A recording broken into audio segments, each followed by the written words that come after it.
All right, welcome to the channel, Male Modeler. I am the Male Modeler. So quick introduction, as this is my first video. Been building scale models technically since I was a kid. There was maybe a little gap there, but started with my brother and I, quickly assembling, not worrying about glue drying, assemble the model as quick as possible, haphazard paint job, line them up in the yard in battle formation, and then blow them up with fireworks. Um, Obviously, growing up, don't do that anymore, at least haven't recently. And the hobby's formed more into a way for me to relax and, still play with toys, even though I'm in my 30s. But I get to tell people that it's a relaxing hobby and that it's good for my brain and, everything else. So, um, you'll see basically everything I'm going to do. I'm going to try to do in like a 3-part series. I'm going to try to do really an intro, not as much a review, but more of an intro on, what we're building. In this case, it's going to be the Tamiya Archer, or Tamiya. You'll hear me say Tamiya. That's because I started making them before I ever heard someone say the name on YouTube. So it's Tamiya to me, but I know everyone else is Tamiya. But I want to do an intro on the vehicle. Step 2 is really, or video 2 will be a build video, maybe some basic painting. And then video 3 would be any weathering, kind of final steps, things like that.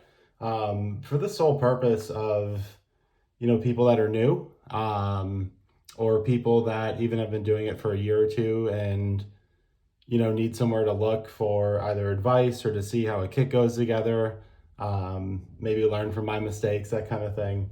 There were a lot of people that, I watched a couple of years ago that really helped me kind of go from just assembling plastic, basically one step up from building Legos to actually building models. So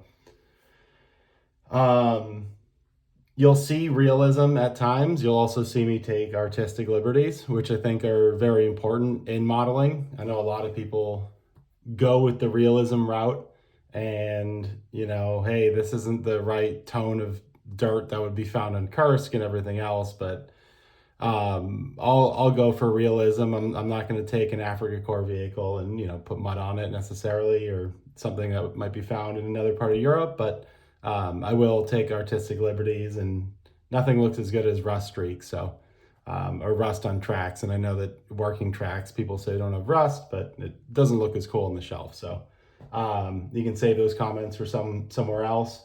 But let's look at this kit. Again, the Tamiya Archer. Technically not a tank. It's a British Self-Propelled Anti-Tank Gun. This particular kit, again, made by Tamiya. You'll see probably a lot of Tamiya on this channel. You'll see other companies as well. Tamiya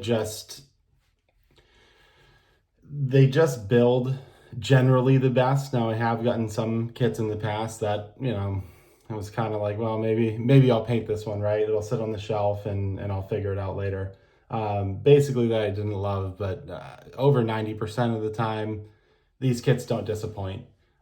They do, with what, a Tallery, whatever it is, they do kind of band together with them. Maybe some of those are the kits that I wasn't overly fond of, or they have a lot of molds from the 70s, which, I mean, they're still good. They're still better than some other molds, but, lack in detail and things like that. But generally, you're going to get a kit that you can build out of the box. Meaning you don't have to buy aftermarket parts. You don't have to buy, aftermarket tracks, whatever it is. But the other piece is, if you want to go the aftermarket route, you'll probably have the most availability with a Tamiya kit, just because of their popularity. So while it's actually, not a tank, we said it's a self-propelled gun, fits into that tank destroyer class. Believe it was first used in 1944. Development started a little bit before that on it by Vickers, maybe some others. Essentially, British were using 2 to 6 pound guns on their Valentines and Churchills and things like that. And it wasn't able to penetrate German armor, and they were more or less becoming useless on the battlefield, at least against other armor. So British started looking into ways to kind of turn that in their favor, or back in their favor. So they actually started using the Valentine. This is more or less just a backwards Valentine. They removed the turret, created this fighting compartment here, and I mean, as you can see on the Valentine here, this is basically how it's turned around backwards. So it would drive with the gun facing rear, and then, you know, it would back up to fire, basically. That's how they had to do it to mount, because a 17-pound gun is huge. So that's the only way they could drive and fire with it. It did, you know, they made maybe 600 something. I forget exactly what, 665, I think. So it was fairly common. It wasn't the most common, you know, thing you'd see on the battlefield, but they were used till the 50s. So they could penetrate anything. I think, you know, 400, 500 meters to really pen, you know, 120, 130, 140 millimeters, but they were effective enough, again, to be used into the 50s. So pretty cool kit. Speaking of the Valentine, and this is my hopes for this kit. I know Tamiya has 2 different Valentines. This is one I made, I don't know, years ago. Before I honestly even really got into weathering. I think I just used one of the Tamiya weathering kits on this. Very basic, but this kit was awesome. 10 out of 10. You know, maybe there could have been more detail. Maybe I could have done more with it, but just the way that it went together, it is an awesome kit. And I'm hoping that since this shares, you know, at least the same basic principles, it's actually a newer tooling that, you know, we'll get some of that same, you know, ease of building and just fun to build. So this one was released in 2017, this Archer. It was brand new.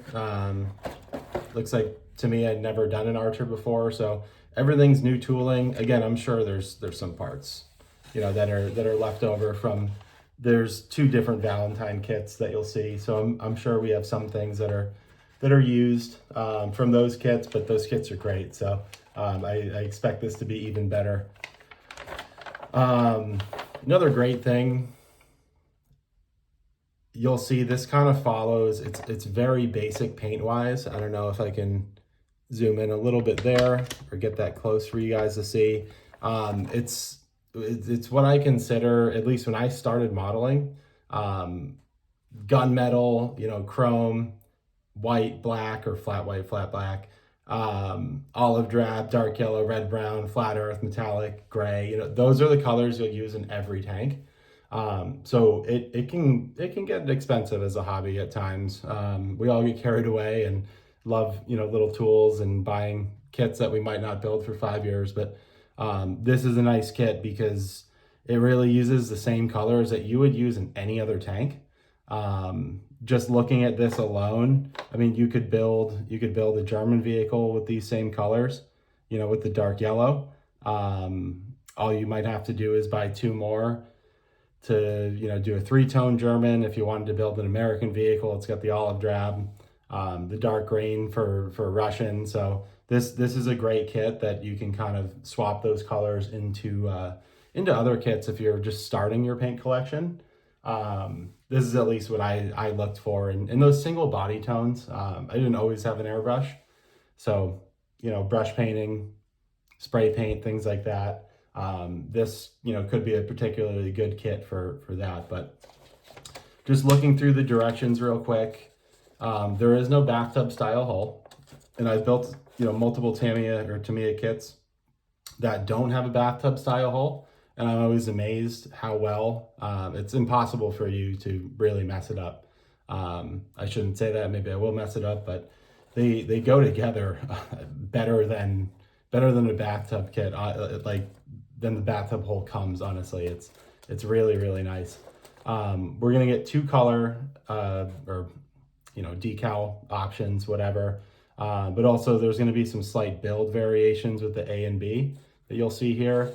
The first option is going to be in the Canadian division from early 1945 second from the Polish.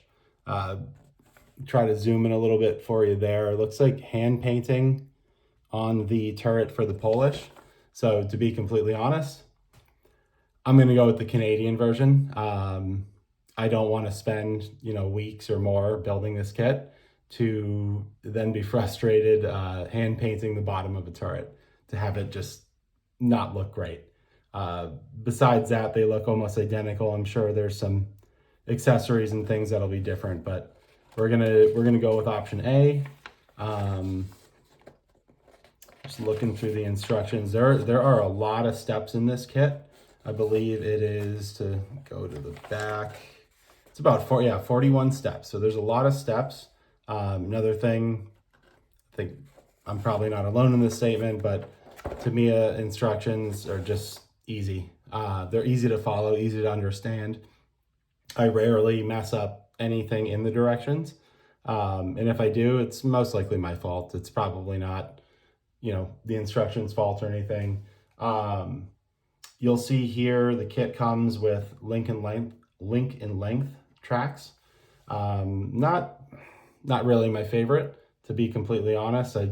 I know the downside of rubber band tracks, but they don't have as long life, they don't have the detail, everything like that. But link and length, I don't know. I've had some issues with them, and aftermarket tracks are awesome if you can get workable tracks, but it's just not economical to do it with every kit.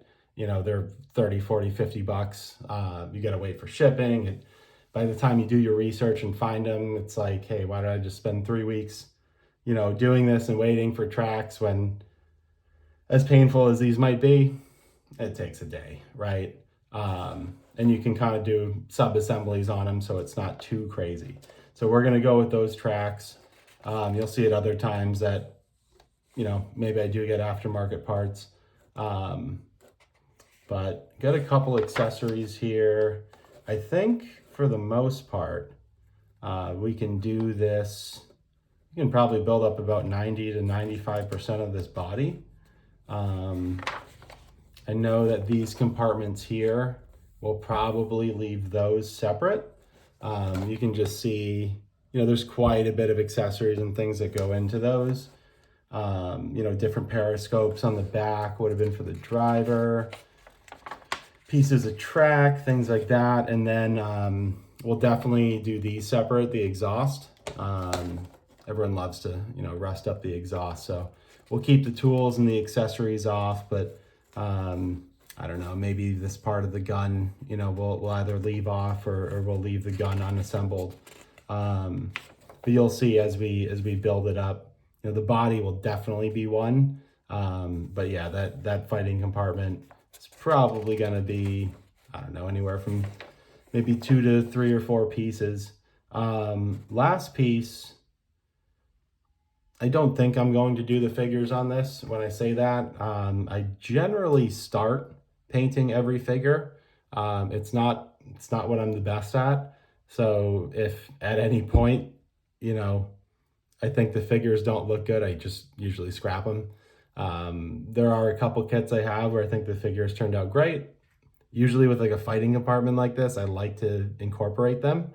Maybe I don't need the guy hanging, the commander hanging off the back, but we'll see. I think it adds a lot to the model, but sometimes the figures also make it look a little cheesy. So that's just something, while things are drying or while I have spare time, that I usually try to do. Last thing in the instructions, and we'll see, comes with string for tow cables. Tow cable doesn't look like that crazy, so maybe we'll use a string. Also have, and I'll show you in the build video, some wire. Essentially, you just go to Michael's. There's actually some really great finds at Michael's or Hobby Lobby, any craft store like that, where you can find some really nice little things for $2, $3, $4. Take 3 pieces of wire, twist them together with a screwdriver, and you have an actual cable. Can bend. I think I found mine in like the jewelry section, so they're pretty bendable. They have a little weight to them, so they will just sag on their own, which is nice. But yeah, we'll see when we get to that, how basically if the model looks great and I want it to look better, you know, maybe I'll do my own cables. And if not, we'll just use the string, but we'll figure that out later. All right, let's, I'm gonna turn on the light here. Try to get it a little bit brighter to see some of these parts, try to see some of the detail. So this is gonna be parts of the tracks. Actually, maybe I'll tone this down. This is gonna be parts of the tracks here. So there is good detail on them. Those are gonna be some of the singular tracks. Now, I've had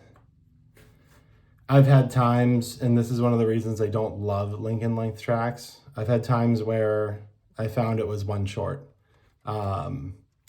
One of the times I wasn't really able to, you know, I did the dry fit and it looked good. And then when I went to do the glue fit, it was just a pain. And it kind of just left them, right? Not every model turns out perfect. Some turn out way better than perfect, but generally find the Tamiya kits they're a little tight when it comes to the Lincoln length track. So I'm hoping that, you know, there's maybe one extra per side, or hopefully this isn't the case with this kit, but this looks like pieces of the gun here on the inside, at least. So a lot of nice detail on that. A lot of small accessories and things that are gonna go inside that compartment. Here's our machine gun there. And then a lot of nice small pieces. And something to notice here, this is I guess it's technically not a one-piece turret, but there's a small seam here that is very easy to get out as far as turrets go. So, or gun, sorry. The muzzle is going to be 2 pieces. Not really concerned with that. 2-piece guns, everybody in the hobby kind of likes the metal guns. Obviously, you don't have to sand anything, but that's a small seam line. That's, you know, a minute that'll take. Got some poly caps here, so we'll have some wheels and things that turn. I'm also sure that'll go into the gun mantlet so that we can, you know, position the gun up or down. Here we got all of the body compartments. So looks like the bottom, sides, you know, here's the top, obviously. A lot of nice detail there, a lot of space for accessories, things like that. So that's gonna look great. Happy for this, excited for this. Another piece, that'll be the other side of the tracks. And then here we got some wheels. Great detail on the wheels. And we got some shells. The paint scheme for the shells looks pretty complicated, but we'll get there. We got a little Sten machine gun here, as well as here's the heads of the tow cable there, and some extra shells we'll put so it looks like they're loaded up and ready for battle, right? Same sprue that we just looked at, wheels, shells, things like that. And then final sprue. It looks like the inside here. So that's where probably the driver is gonna be, everything like that. Here's your figures. The figures are great. These recent, what did I say? This kit's from 2017, if I said it. The recent Tamiya kits, the figures are great. That's another piece to it. Sometimes you build these older kits, you take the figure out and it just looks like a cartoon. But I mean, even if you can see the texture on their helmets there and their revolvers and everything, really, really great detail that's going to go into the figures and even looks like the, you know, dashboard, for lack of better terms. But yeah, this looks great. And then a couple clear pieces for some headlights, looks like periscopes, things like that. There's our marking options, and here's our possible tow cable here. A couple more poly caps. So that's really it. You know, next video, we will build this Archer, start to build it at least, see how far we get. And, you know, really, now I've done this already with this kit. Generally what I do, and part of it's old habit, part of it is anything that's manufactured is going to come out of the manufacturing plant with some sort of residue on it. Whether it's, you know, a grease or something so that this plastic doesn't stick to the mold. You know, at least how I grew up in this hobby, right? You'll soak them in warm water. I'm actually not even sure if people do that anymore. I don't really hear it mentioned, but I have an old toothbrush in the sink, just a little bit of Dawn. I don't do it to necessarily every part if it's not gonna really get painted or something like that, but for these, you know, exterior body parts for sure, I will definitely, not a scrub, but you know, a light scrub with a toothbrush. Don't knock anything off. If you do, you're probably scrubbing too hard. Or honestly, some of these little pieces here, if they're already falling out in the sprue, I wouldn't bother with those. I've only had 1 or 2 instances where I felt that my primer or paint wasn't sticking. Again, I just do it out of habit. It's something I've done for years now. So just a little side note on that. That is, I think, a good idea. If you're going to work on something, you know, for 4 months, why not take the extra 3 minutes to do that, throw it in the drying rack and, you know, do that overnight. Then the next day you can start building. So thanks for tuning in. You know, we'll have many more videos, and we'll get some build videos going soon. And yeah, thanks for watching.